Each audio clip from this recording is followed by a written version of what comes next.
We are on cycle one. In cycle one, we are going to jump into that psychology that I was talking about.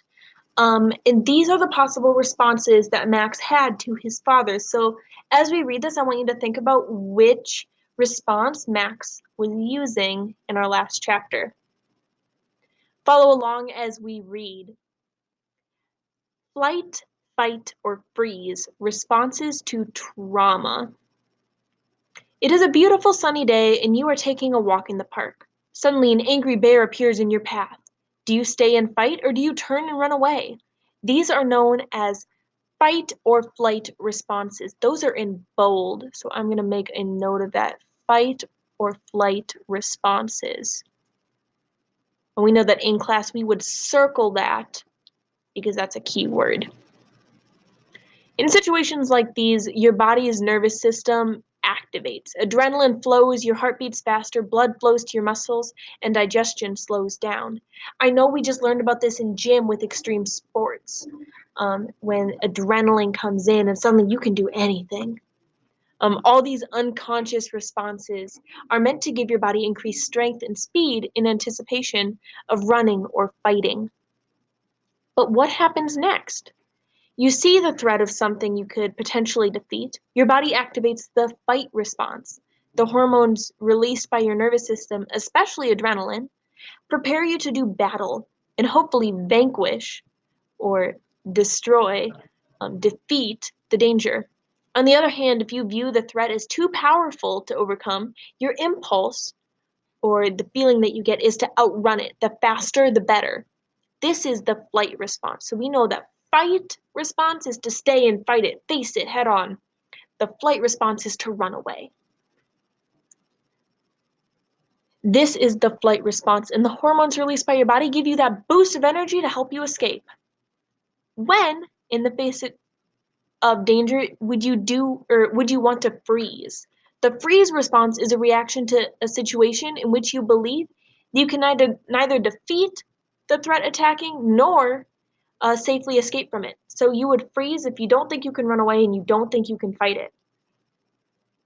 And ironically, if we remember what ironic means, it's the opposite of what's expected. And ironically, this response can be just as helpful as either fighting the enemy or fleeing from it. So unexpectedly, it can be helpful. Imagine you're attacked by a fierce dog who sunk his teeth in your neck. Realistically, there's no way you can defend yourself. You have neither the strength to respond aggressively to the threat, nor the speed to free yourself from it. You can feel completely helpless. Neither fight nor flight is possible, and there's no one on the scene to rescue you. In such an alarming instance, you'd experience panic, horror, and dread. Under these circumstances, freezing up or dissociating, we're going to talk about that word a lot, dissociating from the here and now is the only thing you can do. Dissociating means mentally separating yourself from reality. A person experiencing dissociation may feel disconnected from thoughts, memories, or surroundings, or even feel unsure of what's real and what's not. I know sometimes it can feel like you're just watching what's happening, and that you're not really in your body. Bringing physically, mentally, and emotionally frozen by your body allows you to not feel the trauma of what's happening to you. In such instances, some of the chemicals your body releases, endorphins, um, reduce sensation. So the pain of injury to your body or mind is experienced with far less intensity.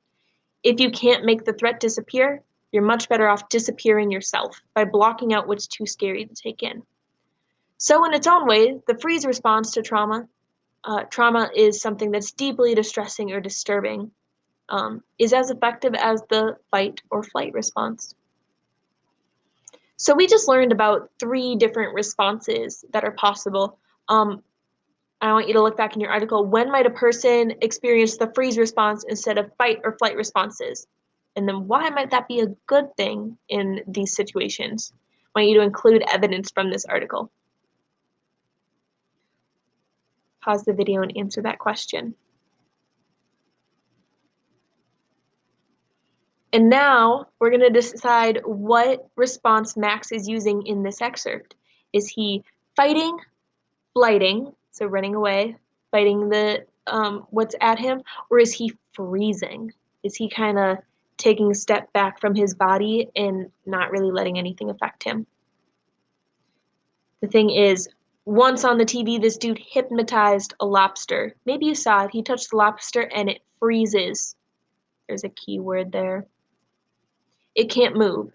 That's sort of what happens to me when his hands clamp over my mouth. Like I'm paralyzed and my head is empty. There's another thing. And all there is in the world is that big hand and his cool breath, like the wind. Which response does Max use here? Is he fighting, flighting, or freezing? Make your selection and move on to cycle 2.